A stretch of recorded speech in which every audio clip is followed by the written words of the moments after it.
El horror de Dunwich.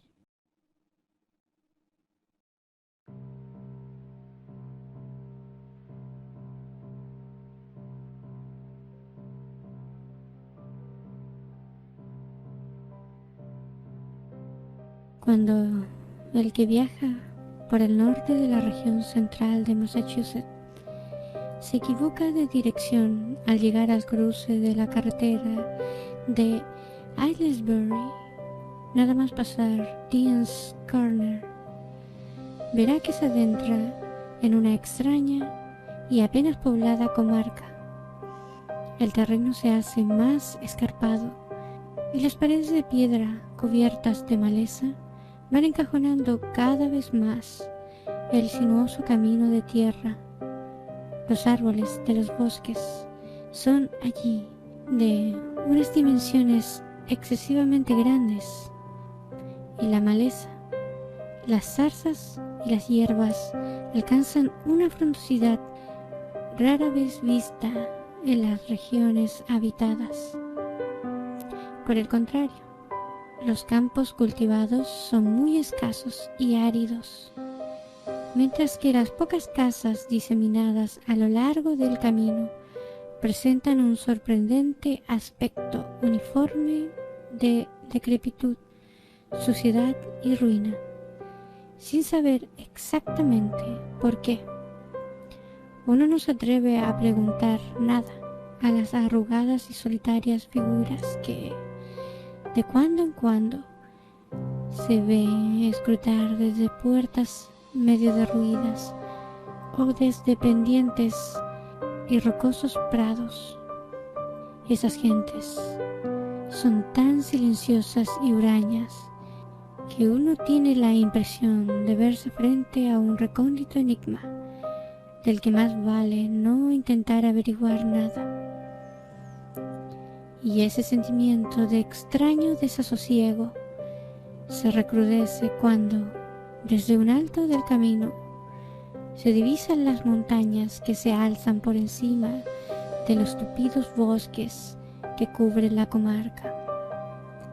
Las cumbres tienen una forma demasiado ovalada y simétrica como para pensar en una naturaleza apacible y normal, y a veces pueden verse recortados con singular nitidez contra el cielo unos extraños círculos formados por altas columnas de piedra que coronan la mayoría de las cimas montañosas. El camino se halla cortado por barrancos y gargantas de una profundidad incierta, y los toscos puentes de madera que los salvan no ofrecen excesiva garantía al viajero.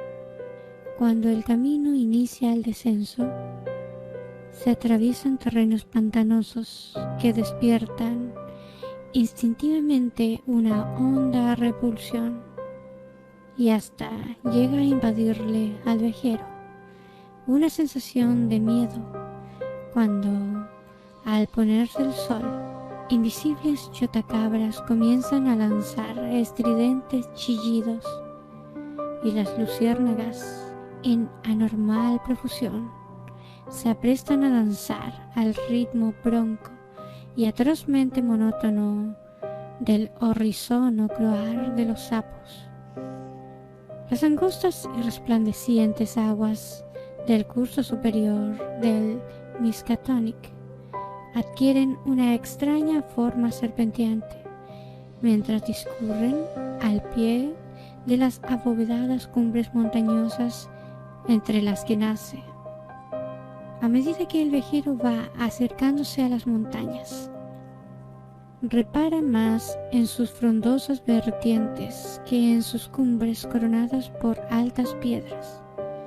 Las vertientes de aquellas montañas son tan escarpadas y sombrías que uno desearía que se mantuvieran a distancia.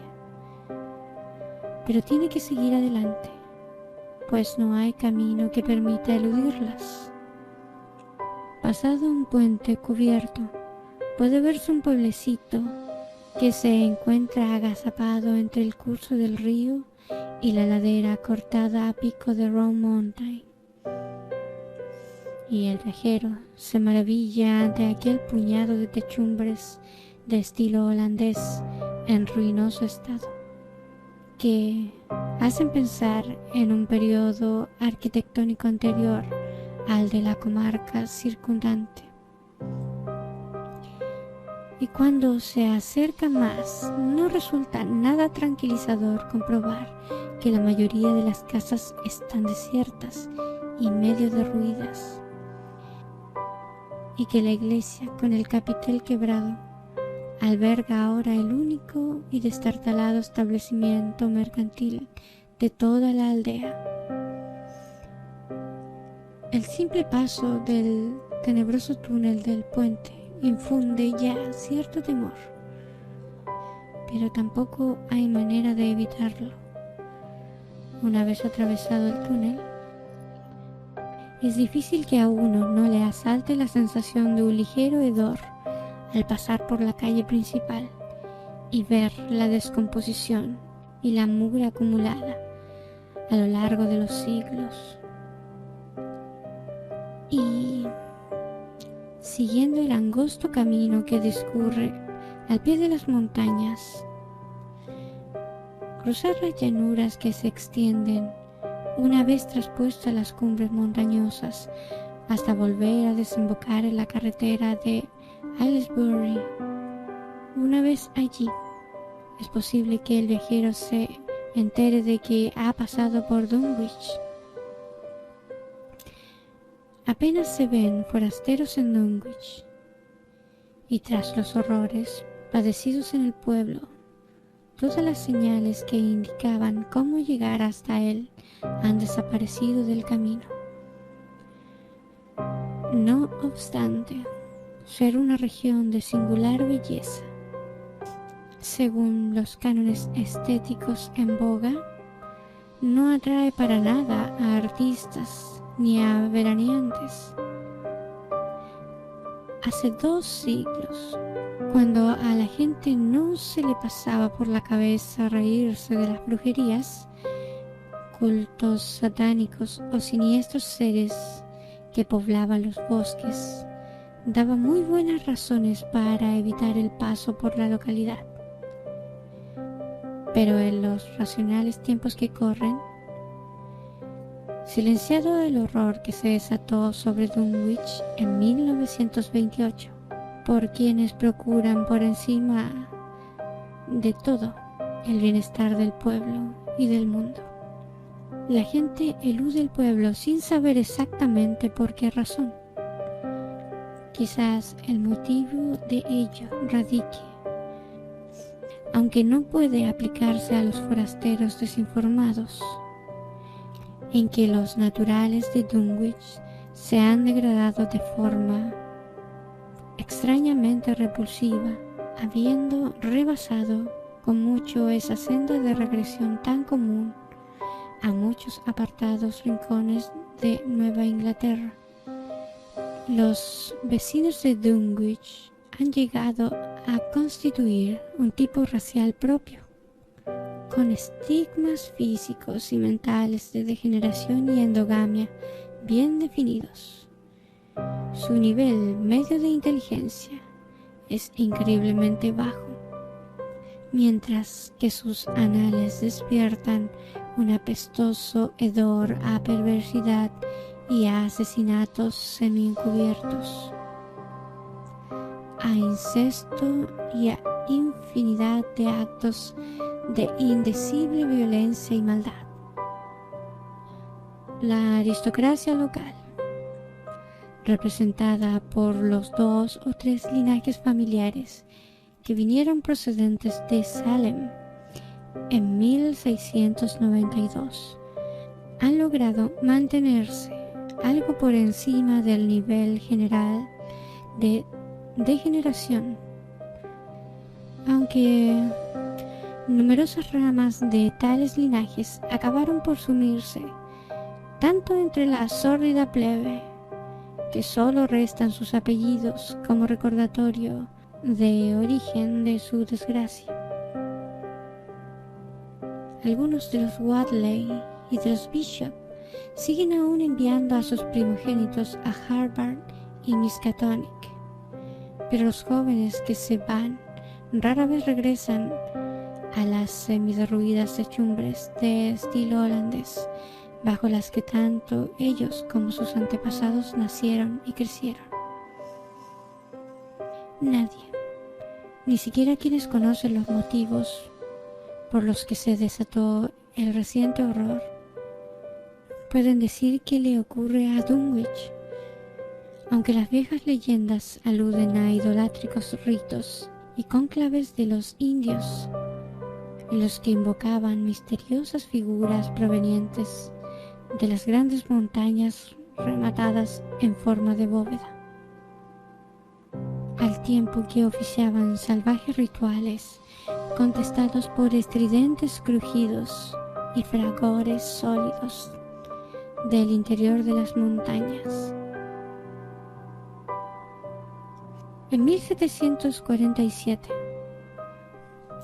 el reverendo Abijah Hodley, recién incorporado a su ministerio en la iglesia congregacionista de Dunwich, predicó un memorable sermón sobre la amenaza de Satanás y sus demonios que se cernía sobre la aldea, en el que, entre otras cosas, dijo: no puede negarse que semejantes monstruosidades, integrantes de un infernal cortejo de demonios, son fenómenos bien conocidos como para intentar negarlos. Las limpias voces de Azazel y de Busrael, de Belcebú y de Belial, las oyen hoy, saliendo de la tierra más de una veintena de testigos de toda confianza. Y hasta yo mismo, no hará más de 2 semanas, pude escuchar toda una alusión de las potencias infernales detrás de mi casa. Los chirridos, redobles, quejidos, gritos y silbidos que allí se oían no podían proceder de nadie de este mundo. Eran de esos sonidos que solo pueden salir de recónditas cimas que únicamente a la magia negra le es dado descubrir y al diablo penetrar. No había pasado mucho tiempo desde la lectura de este sermón cuando el reverendo Hodley desapareció sin que se supiera más de él. Si bien sigue conservándose el texto del sermón impreso en Springfield, no había año en que se oyese y diese cuenta de estrepitosos fragores en el interior de las montañas, y aún hoy tales ruidos siguen sumiendo en la mayor perplejidad a geólogos y fisiógrafos. Otras tradiciones hacen referencia a fétidos olores en las inmediaciones de los círculos de rocosas columnas que coronan las cumbres montañosas, y a entes etéreos cuya presencia puede detectarse difusamente a ciertas horas en el fondo de los grandes barrancos. Mientras otras leyendas tratan de explicarlo todo en función del Devil's Hop Yard, una ladera totalmente baldía en la que no crecen ni árboles, ni matorrales, ni hierba alguna. Por si fuera poco, los naturales del lugar tienen un miedo cerval a las algarabías que arman en las cálidas noches la legión de chotacabras que pueblan la comarca. Afirman que tales pájaros son psicocampos que están al acecho de las almas de los muertos y que sincronizan al unísono sus pavorosos chirridos con la jadeante respiración del moribundo. Si consiguen atrapar el alma fugitiva en el momento en que abandona el cuerpo, se ponen a revolotear al instante y prorrumpen en diabólicas risotadas. Pero si ven frustradas sus intenciones, se sumen poco a poco en el silencio.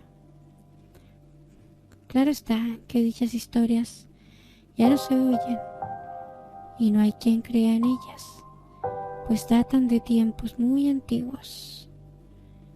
Dunwich es un pueblo increíblemente viejo, mucho más que cualquier otro en 30 millas a la redonda. Al sur aún pueden verse las paredes del sótano y las chimeneas de la antiquísima casa de los Bishop, construida con anterioridad al 1700, en tanto que las ruinas del molino que hay en la cascada, construido en 1806, constituyen la pieza arquitectónica más reciente de la localidad. La industria no arraigó en Dunwich y el movimiento fabril del siglo XIX resultó ser de corta duración en la localidad. Con todo, lo más antiguo son las grandes circunferencias de columnas de piedras toscamente labradas que hay en las cumbres montañosas. Pero esta obra se atribuye por lo general más a los indios que a los colonos.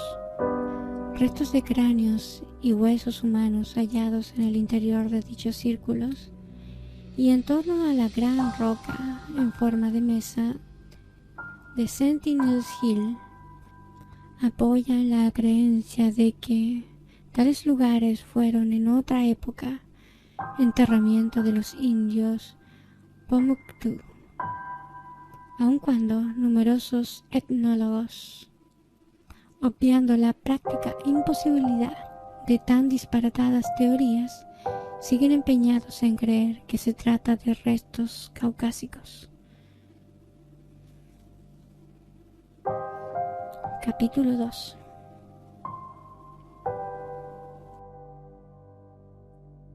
Fue en el término municipal de Dunwich, en una granja grande y parcialmente deshabitada, levantada sobre la ladera a 4 millas del pueblo y a una media de la casa más cercana, donde el domingo 2 de febrero de 1913, a las 5 de la mañana, nació Wilbur Whately.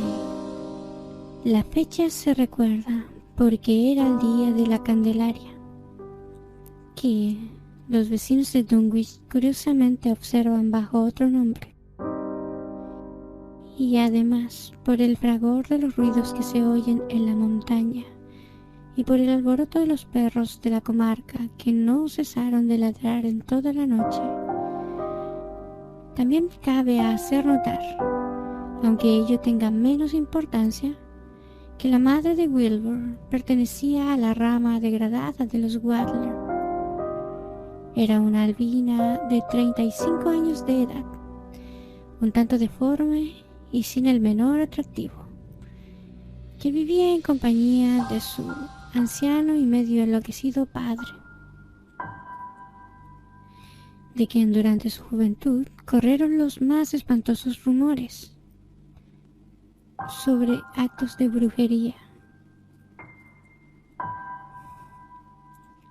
Lavinia Whately no tenía marido conocido, pero siguiendo la costumbre de la comarca, no hizo nada por repudiar al niño. Y en cuanto a la paternidad del recién nacido, la gente pudo, y así lo hizo, especular a su gusto. La madre estaba extrañamente orgullosa de aquella criatura, de tez morena y facciones de chivo, que tanto contrastaba con su enfermizo semblante y sus rosáceos ojos de albina. Y cuentan que se la oyó susurrar multitud de extrañas profecías sobre las extraordinarias facultades de qué estaba dotado el niño y el impresionante futuro que le aguardaba. Lavinia era muy capaz de decir tales cosas, pues desde siempre había sido una criatura solitaria a quien le encantaba correr por las montañas cuando se desataban atronadoras tormentas, y que gustaba leer los voluminosos y añejos libros que su padre había heredado tras 2 siglos de existencia de los Wadley, libros que empezaban a caerse a pedazos de lo viejos y apolillados. En su vida había ido a la escuela, pero sabía de memoria multitud de fragmentos inconexos de antiguas leyendas populares que el viejo Wadley le había enseñado. Desde siempre había temido a los vecinos de la localidad.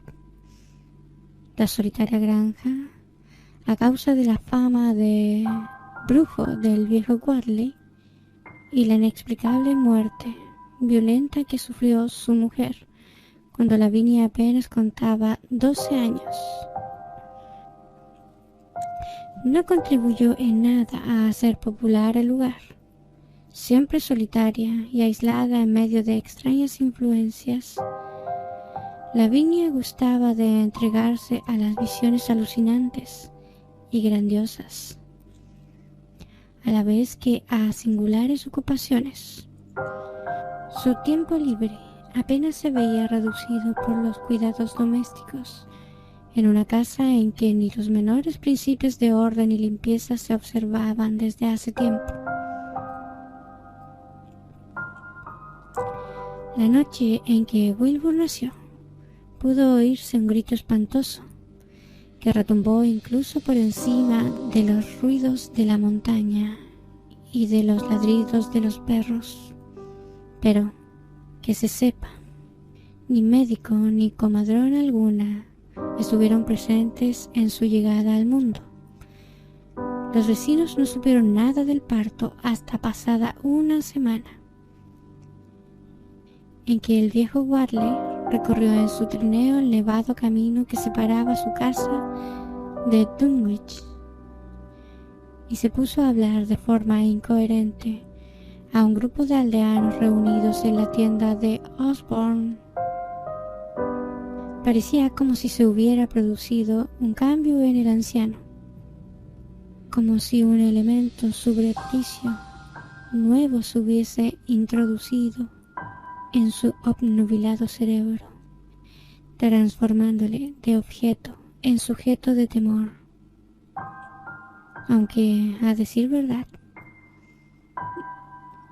no era persona que se preocupase especialmente por las cuestiones familiares. Con todo mostraba algo de orgullo que últimamente había podido advertirse en su hija. Y lo que dijo acerca de la paternidad del recién nacido sería recordado años después por quienes entonces escucharon sus palabras. Me trae sin cuidado lo que piense la gente.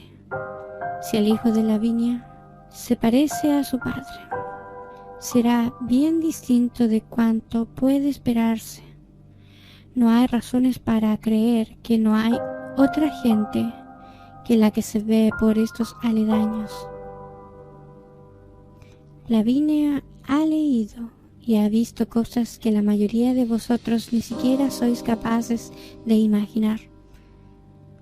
Espero que su hombre sea tan buen marido como el mejor que pueda encontrarse por esta parte de Aylesbury. Y si supierais la mitad de cosas que yo sé, no desearíais mejor casamiento por la iglesia, ni aquí ni en ninguna otra parte. Escuchad bien esto que os digo. Algún día oiréis todos al hijo de Lavinia pronunciar el nombre de su padre en la cumbre de Sentinel's Hill. Las únicas personas que vieron a Wilbur durante el primer mes de su vida fueron el viejo Zacarías Wadler, de la rama aún no degenerada de los Wadley, y Mamie Bishop, la mujer con quien vivía desde hace años, Earl Sawyer. La visita de Mamie obedeció a la pura curiosidad y a las historias que pronto confirmaron sus observaciones. En tanto que Zacarías fue por allí a llevar un par de vacas de raza Alderney que el viejo Wadley le había comprado a su hijo Curtis. Dicha adquisición marcó el comienzo de una larga serie de compras de ganado vacuno por parte de la familia del pequeño Wilbur, que no finalizó hasta 1928, es decir, el año en que el horror se abatió sobre Dunwich. Pero en ningún momento dio la impresión de que el destartalado establo de los Wadley estuviera lleno hasta rebosar. A ello siguió un periodo en que la curiosidad de ciertos vecinos de Dunwich les llevó a subir a escondidas hasta los pastos y contar las cabezas de ganado que paseaban precariamente en la empinada ladera justo por encima de la vieja granja. Y jamás pudieron contar más de 10 o 12 anémicos y casi exangües ejemplares.